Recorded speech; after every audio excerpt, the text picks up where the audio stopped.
democracia, nos ha dado libertad, nos ha dado la posibilidad de estudiar. Aquí las mujeres somos ingenieros, médicos, científicos, somos de todo. La discriminación en Cuba no existe de la mujer. Yo, por ejemplo, soy directora de una unidad básica. Soy mujer, soy negra. Eso es gracias a la revolución.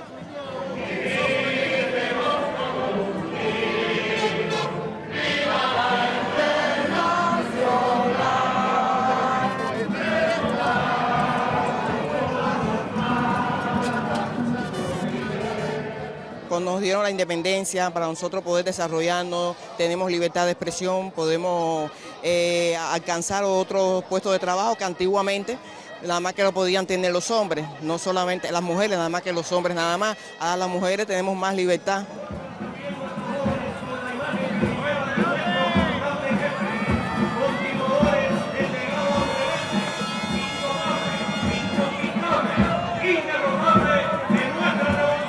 Bueno, es que todas las mujeres hoy en día somos revolucionarias, todas. Yo creo que no hay una en este país de Cuba que no sea revolucionaria.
Lucía, el realizador cubano Humberto Solás, es también una interesante aproximación a cómo las mujeres han marcado la construcción de la nación.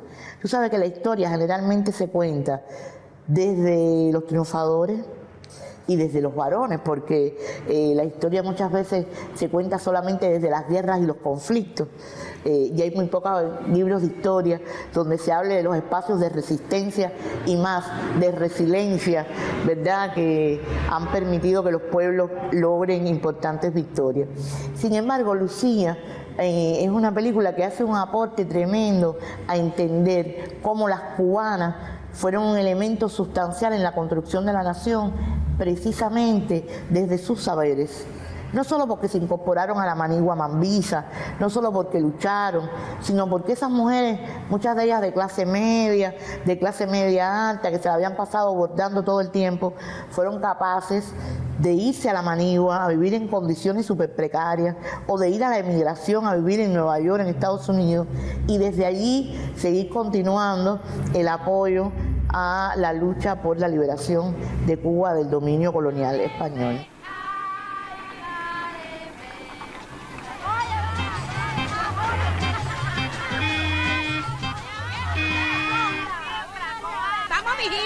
¿Cómo te demoraste? Y esto ahora no te quiero ver con el maridito acostado en la cama. Y eso que ustedes no saben que dice mi novio, que el día que me case, esta que está aquí no pega el lomo, ¿saben? Imagínate, ¿y yo qué le voy a hacer? ¿Y tú qué estás diciendo? Que él dice que no puedo trabajar más. ¡Que trabaje! ¡Que trabaje! ¡Que trabaje! ¿Pero qué pasa ustedes? ¡Que trabaje! Esta es la Casa Museo Abel Santamaría. Este fue el apartamento donde vivieron Aide y Abel cuando estaban aquí en La Habana. Ese fue el primer lugar donde llegaron y vivieron. Aide Santamaría era una persona muy sensible, es decir, pocas personas conocen que llegó hasta 6º grado. Y con 6º grado fue una mujer que fue capaz de reunir a intelectuales, artistas, de conversar, porque su sensibilidad era muy grande. Aide era una mujer que sabía amar mucho, Amaba todo y lo hacía con pasión. Amó profundamente a Boris, amó profundamente a Abel, amaba profundamente la revolución por la que estaba luchando, y después todo lo que siguió haciendo, lo siguió haciendo con amor, porque era una mujer muy apasionada.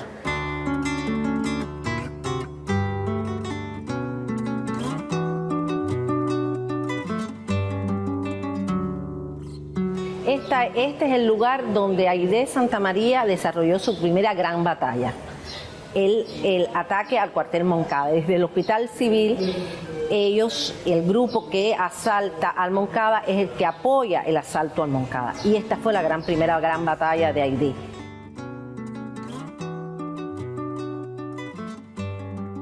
Aide luchó en todo momento por participar y ser la primera en todos los combates. Ella le dice a Fidel, ya incluso Abel ya había salido en los carros para el Moncada, y ella le dice, Fidel, ¿y nosotros en qué carro vamos? Y él le dice, no, ustedes se quedan. Y ella le dice, no, nosotros vamos a participar también. Y Fidel le dice, ya Abel salió, Abel no sabe esto, pero bueno, ustedes van a ir a acompañar y estar con Abel en el Hospital San Antonio. Pero ella lucha por participar.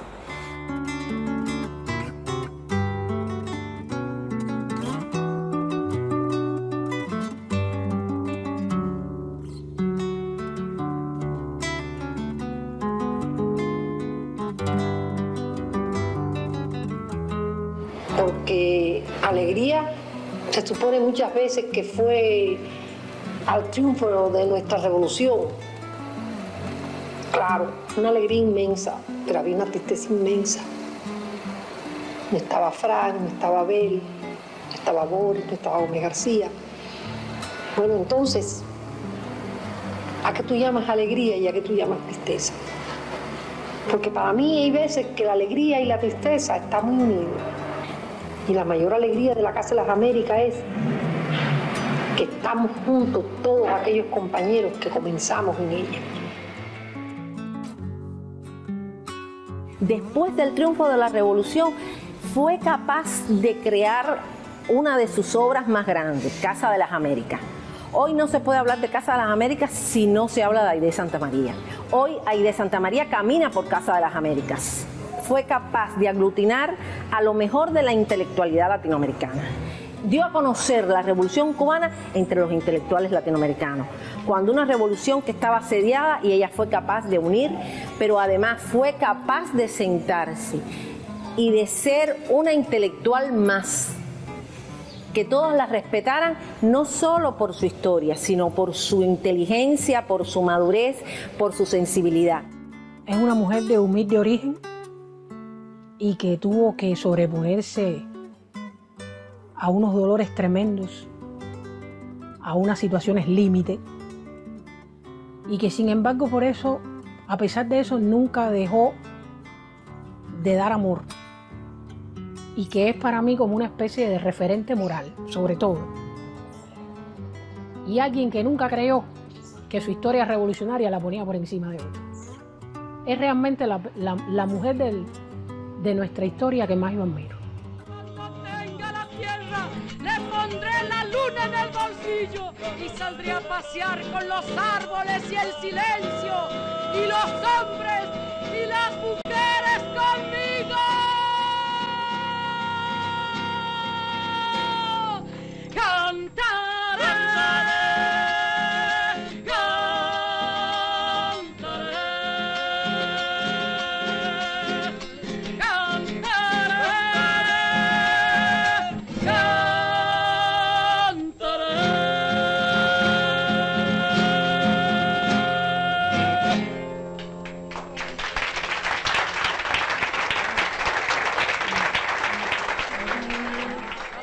¿Qué siento que me da la revolución? La revolución cubana... Para mí, la revolución cubana, yo solo puedo imaginar qué sería de mi familia sin la revolución. Mis abuelos eran campesinos. Cuando triunfó la revolución, mi mamá tenía 7 años. Y entonces ella se formó gracias a... Ya mi papá sí al inicio de la revolución se fue a alfabetizar y pudieron después los dos llegar a estudiar en un pedagógico y hacerse profesores. Nada, me hubiera enredado, me hubiera casado a los 14 o 15 años, como tantas mujeres, me hubiera enamorado de cualquier guajiro, me hubiera llenado de hijos y no hubiera estudiado y hecho nada. Ahora las mujeres podemos mandar, trabajar, la revolución nos dio todo. Bueno, es que yo no concibo una mujer, una cenaguera, que no viva enamorada de la revolución, de lo que nos dio la revolución. Bueno, para empezar mi vida, yo soy, fruto de un tratamiento prolongado de fertilidad. Me ha dado una razón para vivir. Me ha permitido cumplir mis sueños. ¿Cuántos niños con inclinaciones artísticas y capaces de crear maravillas hay en el mundo muriéndose de hambre o sin la posibilidad siquiera de tener una crayola? Entre las enseñanzas está comprender que no existe nada perfecto, que una revolución es muy difícil, es muy compleja, es muy dialéctica. ¿Sabes? Me siento capaz de quedarme en cero y volver a renacer como el ave fénix. Muchas veces lo he hecho. No tengo miedo. Creo que eso me lo ha dado la revolución, la capacidad de seguir adelante en los peores momentos. Todo lo que somos es la revolución. Pensamiento, dile a fragancia que yo la quiero, que no la puedo olvidar, que ella vive en mi alma. Mira, yo pienso que las cubanas, los cubanos y las cubanas somos afortunados por la historia que tenemos. Pero yo creo que la figura de Vilma, y lo digo siempre porque cuando hemos ido a presentar el libro de ella o a conversar a los jóvenes sobre su figura, y por ejemplo en el caso de los círculos infantiles siempre digo que hay que enseñarles fotos de ella cuando era niña, en su asientico, en la bañadera, con su burrito, con su uniforme de primaria, con su traje de los 15, para que vean los niños que fue niña como ellos hasta la gran heroína que es. Y es enseñar la historia de mujeres y hombres de carne y hueso, que cantan, que bailan.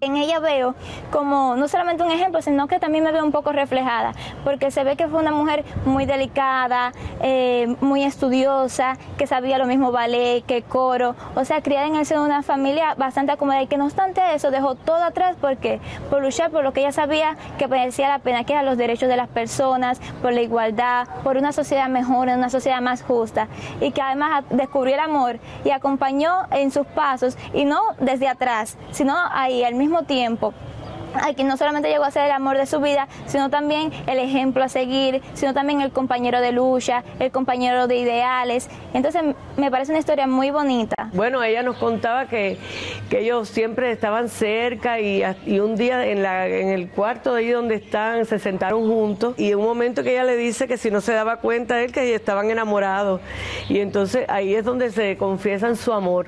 El pueblo de Cuba tendrá la oportunidad de ver estas escenas que se han producido con generosa espontaneidad en el Rancho Club de Santiago de Cuba, y hacer votos también con nosotros por la felicidad del comandante Raúl Castro y de su ya esposa, la señorita Vilma Espín. Ellos compartieron toda la vida política de este país, grandes decisiones, grandes eventos, todas las cosas buenas y duras y difíciles que se han vivido en la revolución la han compartido miembros del Buró Político junto del Comité Central de la Asamblea Nacional. Bueno, mi mamá Ha sido un ejemplo de ser humano para mí, un ejemplo de mujer. Yo encontré en ella un montón de virtudes, también defectos. Todas las niñas somos críticas con las mamás y los papás, pero siempre que me pongo a pensar y en la medida que el tiempo pasa, comprendo y veo con más claridad muchas virtudes de mi mamá, como mujer, como esposa, en tiempos tan difíciles, como hija, como hermana, como madre y como una luchadora social. En Vilma encarnan las guerrilleras de la sierra, las luchadoras clandestinas, las mujeres que hicieron, hacen y harán posible que siga habiendo en Cuba una revolución de cubanas dentro de la revolución. En Vilma encarnan también todas aquellas y todos que cada día convierten en realidad los sueños con ese trabajo cotidiano.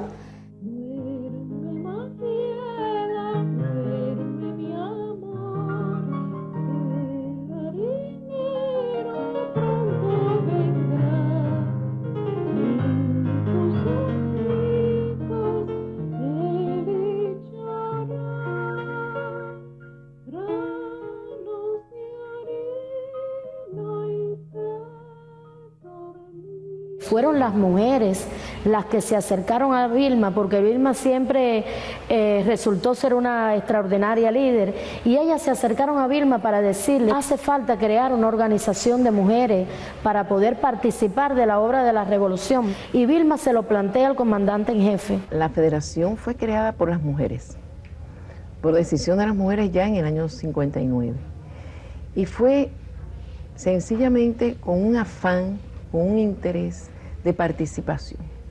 Las mujeres habían participado, muchas mujeres, en la lucha, en las montañas, en las ciudades, en la clandestinidad. Ahora, el resto de las mujeres, al triunfo de la revolución, con aquel llamado de Fidel desde Santiago de Cuba, antes de emprender la marcha para La Habana, a tomar ya Colombia, fue un discurso tan claro que las mujeres identificaron esa revolución como su revolución. Y empezaron desde ese propio año 59 a organizar lo que nosotras le decimos delegación, que es nuestra organización de base, es donde están nuestras mujeres, nosotras le decimos nuestras federadas, y a partir de ahí comenzó todo un proceso de organización con un activismo extraordinario, y se crea la Federación de Mujeres Cubanas el 23 de agosto de 1960. Y constituyen esta Federación de Mujeres Cubanas, unidas en esa palabra, cubana.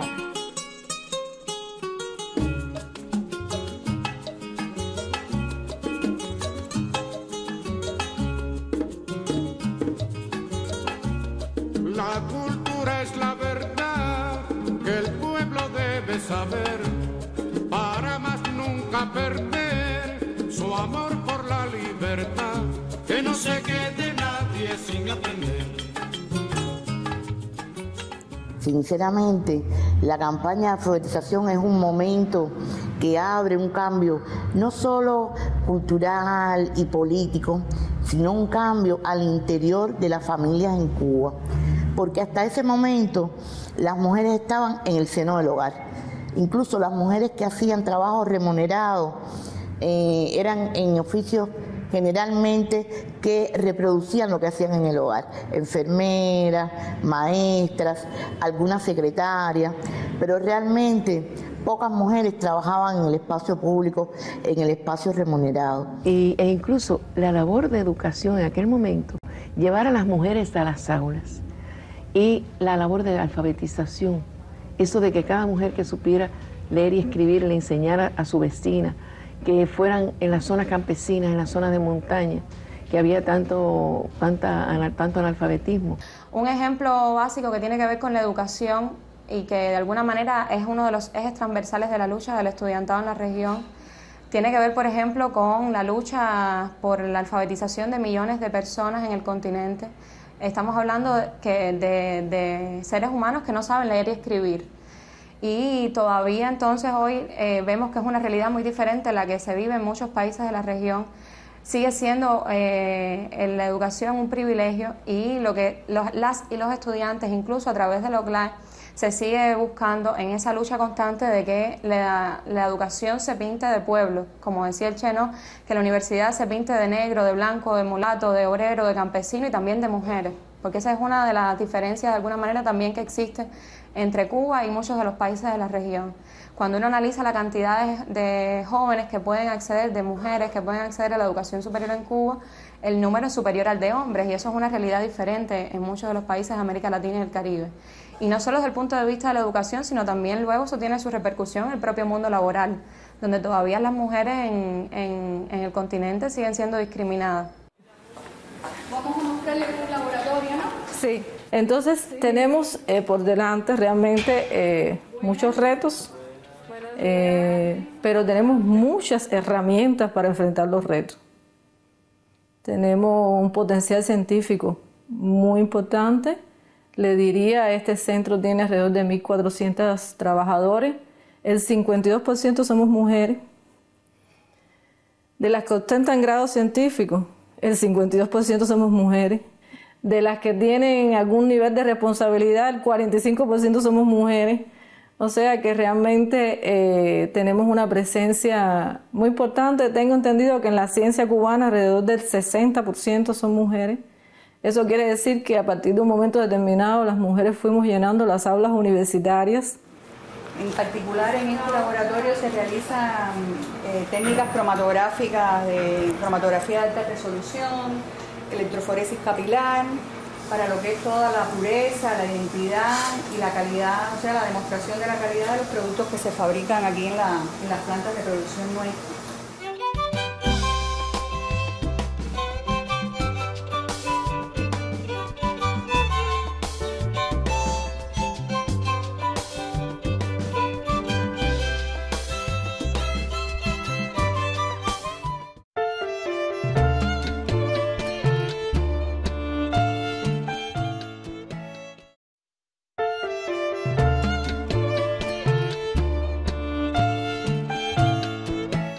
Al presidir la OCLAE tuve la posibilidad de participar en un congreso de estudiantes en Colombia, de la asociación, la CEU, que es la Asociación Colombiana de Estudiantes Universitarios. Y allí, al terminar una de las sesiones de trabajo, se me acerca una muchacha que me empieza a preguntar, a indagar ella sobre la revolución cubana, sobre Cuba, la realidad que se vive en este país. Y recuerdo que en medio de la conversación ella hace una pausa y me dice, así a bocajarro: ustedes son privilegiados y a veces no se dan cuenta. Y yo me quedo así y ella continúa y me dice, mis padres, si tú ahora puedes tener mañana puedes tomar la decisión de tener una familia, de tener un hijo o una niña, y no tienes que preocuparte por la cantidad de dinero que tienes en tu cuenta bancaria para garantizarle a ese niño o a esa niña su acceso a la educación o a la salud. Y ni tampoco tus padres han tenido que preocuparse por eso durante tu vida, ¿no? Sin embargo, los míos, ella me decía, todavía están arrepentidos porque no fueron capaces, no pudieron, no tenían la posibilidad de pagar mis estudios universitarios. Yo desde jovencita, desde que estaba en 6º grado, comencé en una escuela de deporte, en la IDE, la Escuela de Iniciación Deportiva, que aquí hay en Cuba, en todas las provincias. Y entonces ya empecé en el deporte de judo. Al principio no me gustaba mucho, no lo conocía, pero como era una niña me gustaban mucho las acrobacias, que es una parte de judo muy importante, y ahí fui. Y no era mala, participaba en competencias provinciales y siempre me destacaba, cogía buenos lugares, medallas, y me incliné por la carrera de cultura física. ¿Qué significa cultura física? Porque es un término que no empleamos. Cultura física significa deporte para todos. Deporte para todos. El deporte aquí en Cuba es el derecho del pueblo. Aquí todos, desde niños hasta ancianos, practican deporte. Tienen la posibilidad y el derecho de practicar deporte. En el círculo de abuelos usted podrá conseguir más años para su vida, más tiempo para vivir. 80, 79, 65, 24, yo 75. Que vive el 1 de mayo y todo el mundo a la plaza. Ofrendando con notas de mi lira, con fibras de mi alma, tu encanto.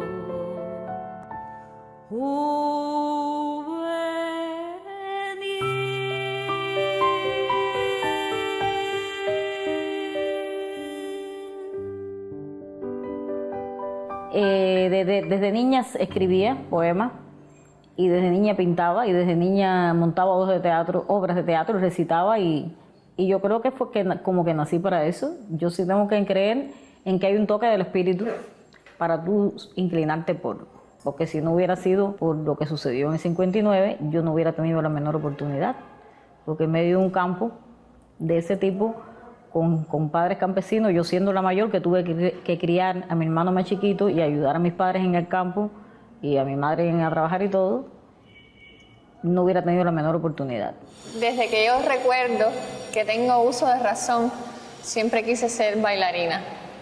La imagen así que tengo en mi mente es mía, yo bailando muy chiquitica en el portal de la casa donde yo vivía en ese entonces. Bueno, improvisando, ¿no? Porque eso no era bailando, era muy pequeñita. Y todos los vecinos de la cuadra mirándome y todo el mundo decía, ella va a ser bailarina de ballet.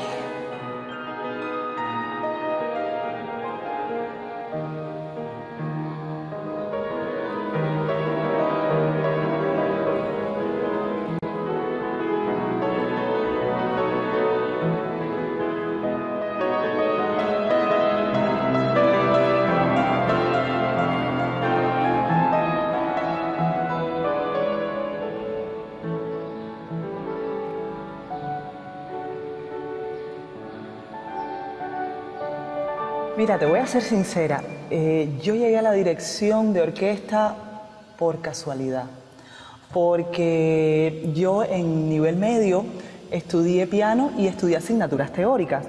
Por la carrera de asignaturas teóricas tenía que hacer una especialidad que era dirección coral, y la profesora me decía que yo movía las manos muy lindo, que le encantaba. Y bueno, cuando yo ya terminé mi nivel medio dije, ya yo hice piano, hice teoría, quiero hacer otra cosa. Y si a mí mi profesora me decía que yo movía muy bonito las manos, voy a estudiar dirección orquestal a ver qué pasa.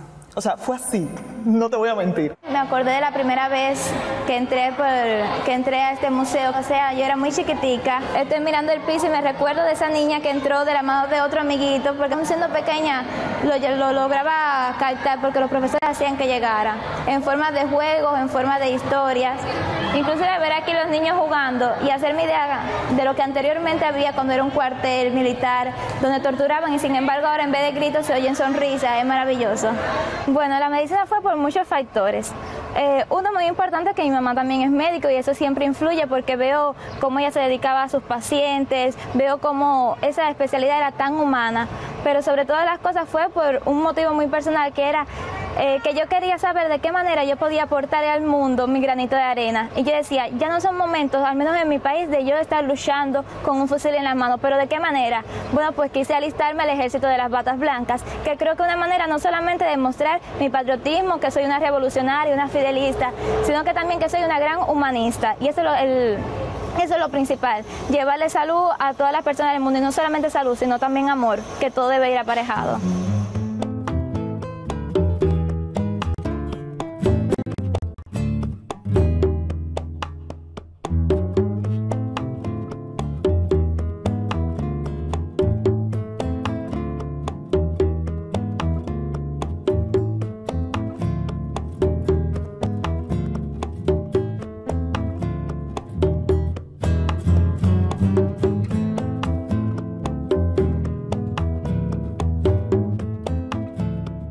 La historia de Cuba está llena de mujeres insignes, pero yo, si hay una figura de la historia cubana que a mí me ha impactado, es Celia.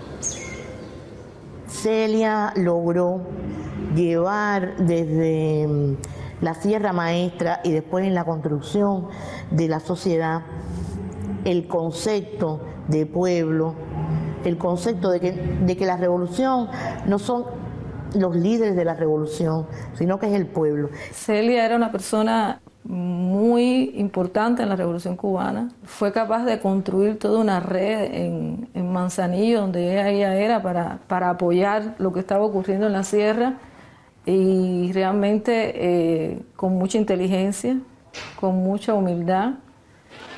Fuimos a Santiago directamente a hacer contacto con Fran allí, a ver qué orientación nos daba, qué hacer, cómo había sido el desembarco. Lo único que nos quedó fue esperar, tener contactos entonces con Fidel, saber noticias, regresar yo para Manzanillo de nuevo otra vez, encontrarnos allí con los compañeros, hasta el día 16, 17, que vino Monguito Pérez, que era contacto de tanto de los compañeros que desembarcaban como de nosotros, de que cualquier cosa se viera, se encontraran con ellos allí. Entonces Monguito vino aquí a Manzanillo a avisarnos ya que Fidel estaba y que teníamos ganada la guerra, ¿no?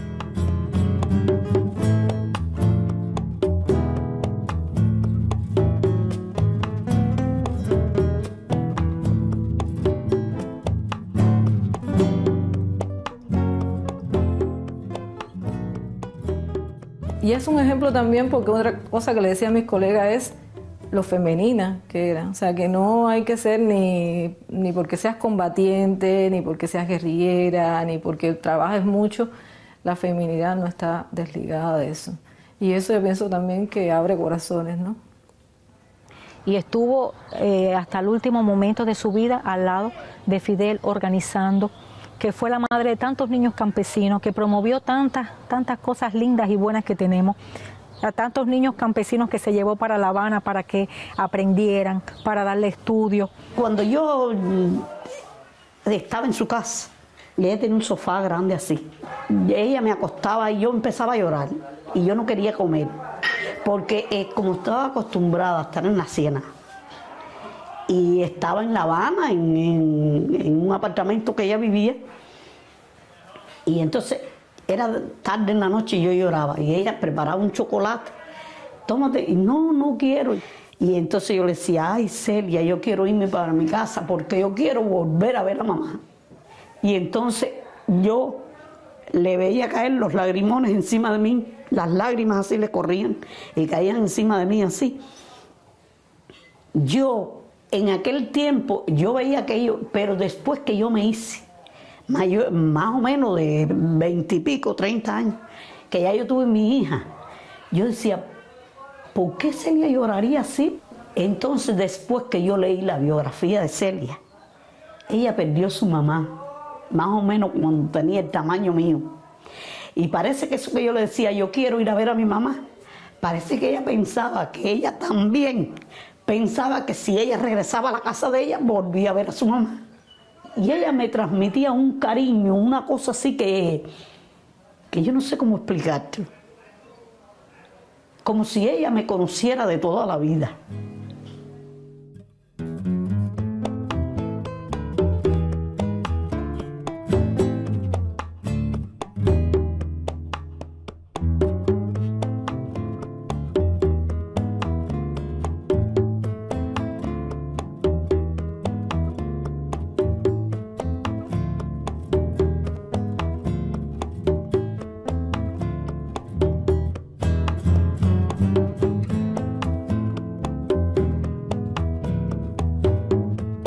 Y la obra mía es la foto de ella en la ONU, que está escribiendo así concentrada, y dice, ella siempre responde, porque Celia se sabe que la gente del pueblo le escribía y ella respondía las cartas. Es decir, resolviera o no el problema que le estaban pidiendo resolver, ella respondía.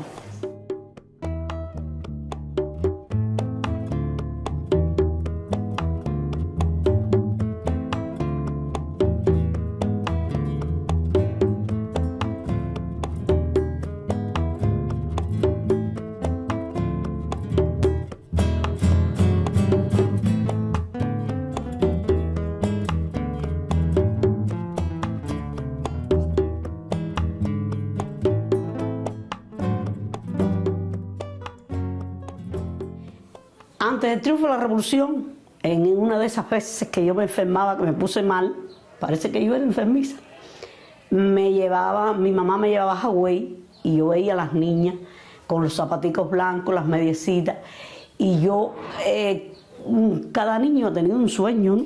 Y yo, ese fue el sueño de mi vida, soñaba con tener un par de zapaticos blancos. Y ya les digo, entonces después que triunfó la revolución, que ya todo cambió, en los primeros días del mes de abril, mi mamá me compró los zapatitos blancos. Entonces yo, cuando yo los cogí en la mano, yo vi mis sueños realizados, ¿no? Y el 17 de abril vino la invasión.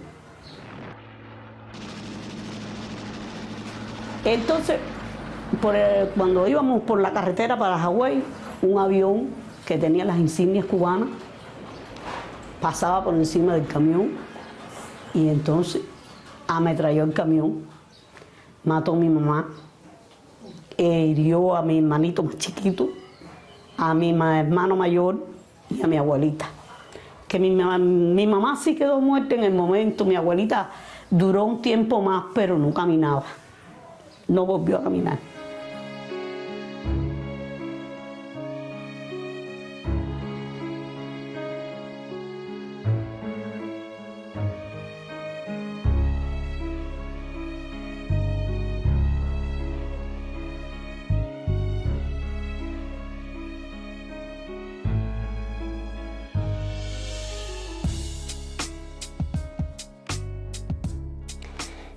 Ya después que pasó eso, yo me olvidé de que llevaba los zapaticos ni de nada, no pensé en nada de eso. Entonces el indio, cuando llega a Hawái, le dicen que aquel camión era donde nosotros íbamos. Y él le empezó a tirar fotos a los escombros y a las latas de leche, a las colchas quemadas, las cosas que habían encima de la parte trasera del camión.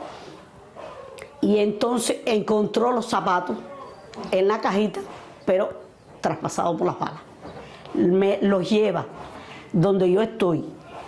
Y hacía poquito que habíamos sepultado a mamá. Cuando yo vi los sueños, el sueño de mi vida, también lo había perdido.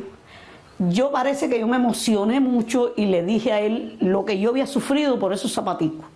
Y entonces escribió esta poesía, Elegía de los zapaticos blancos.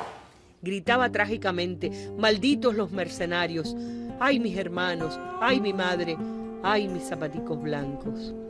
¿Acaso el monstruo se dijo: si las madres están dando hijos libres y valientes, que mueran bajo el espanto de mis bombas? ¿Quién ha visto carboneros con zapatos?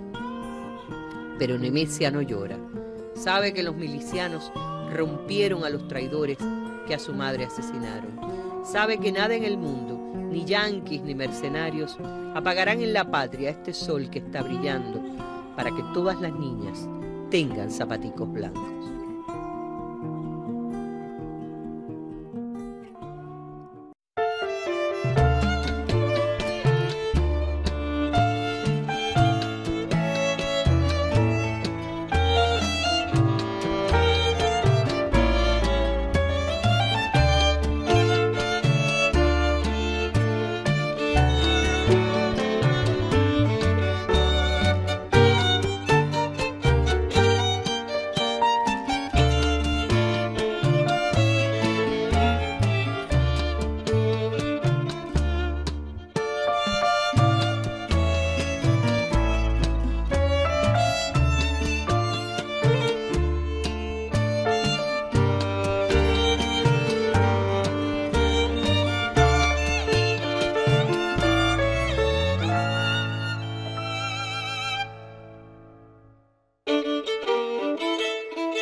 Sin pensar que el tiempo no se detendrá jamás.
hacia mi niña, un huracán de convicciones y pasión, combinado con amor de la familia, los amigos y el poder de esta canción.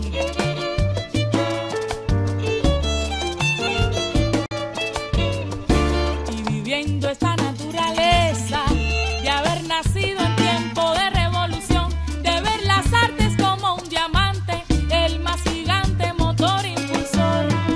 Pero si hay un tropiezo que